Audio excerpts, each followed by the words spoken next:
Hey, what's going on, Axie fam? Today, we're going to talk about the Rage Rush team. This is a very aggressive comp that is easy to learn, but can really tease your brain depending on how far you want to push it. The team revolves around the backliner. He is your damage dealer and your finisher. The goal is to bring him into Fury form, which causes him to deal way more damage and gives you an extra energy to spend as well. So you're going to want to power him up and protect him throughout the match, which is exactly what your other two Axies are there to do. Now, the one caveat to this team is that in order to unlock its full potential in the rare era, you're going to need to fully promote the starter Axie, Bubba. Promoting Bubba unlocks exclusive runes and charms that will be integral to this team's strategy. And these power-ups are non-seasonal, so you will always have them in your arsenal ready to go. These runes and charms should go on your backliner, so you have them till the very end. I chose to put them on Little Peas and Confident. As for the rest of the charms, I went with Pure Power on our backliner and Pure Health on our mid and frontliner.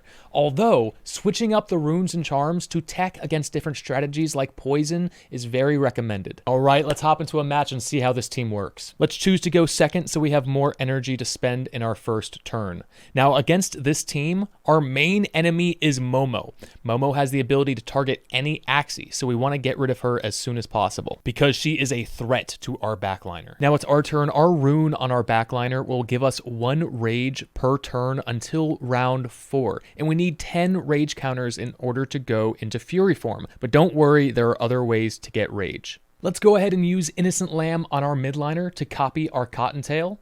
And then since Ronin deals more damage based on how many energy is used within the turn, we're going to go ahead and use Eggshell first and Ronin to finish. And since we have no important cards to retain this turn, let's go ahead and end our turn and pass it over to the opponent.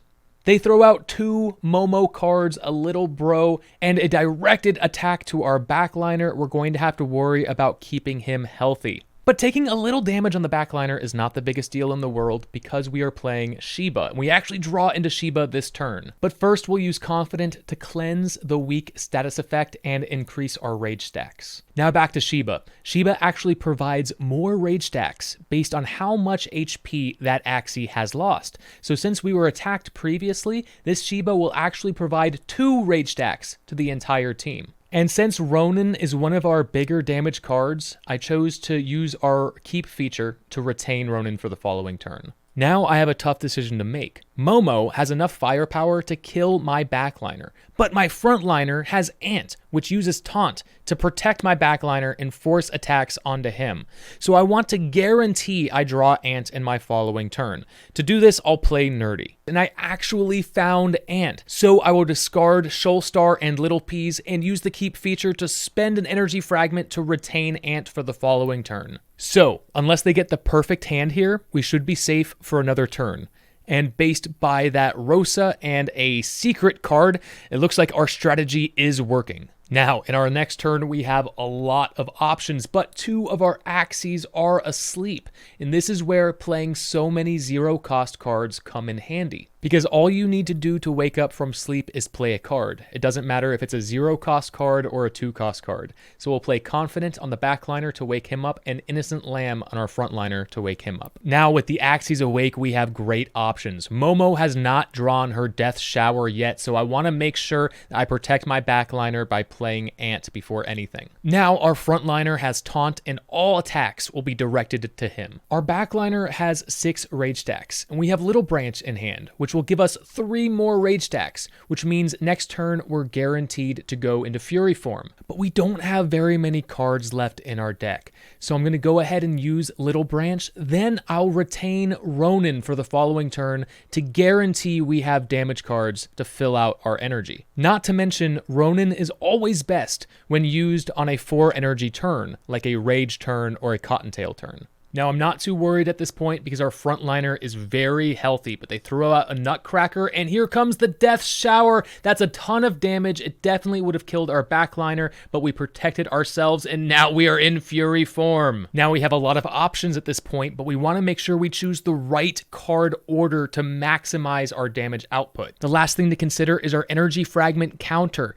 You do not get energy fragments by playing cards from Axies who are in Fury form. So if we use our Frontliner Axie's card first, we are actually able to get enough energy fragments to play our Cottontail as well and have a 5 energy turn. And of course, we're going to heal our backliner, our finisher. We'll throw out Belieber, and finally Ronin on a 5 energy turn for 162 damage. That is absolutely massive, but imagine how much more powerful it would have been if that was the Ronin from the backliner who was in Fury form. Just huge numbers there. Now we're in a great position here. Our frontliner is still taunted, protecting our back, and their Momo is almost dead. At the risk of speaking too soon, I would say this game is in the bag. Now, in this turn, I thought about using the Confident to cleanse the weak status effect on my midliner, but since all my cards in hand are from the backliner, I decided to just play it there and stack up his rage counters. Now, typically, you wouldn't want to play a 2-cost card against an Axie with such little HP.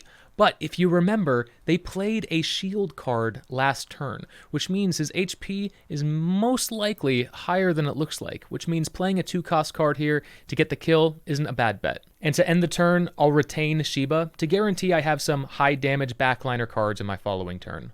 Now our opponent's Nutcrackers are starting to deal some real damage, but because he had to split his focus between the Nutcrackers and Momo, they aren't as powerful as they would be.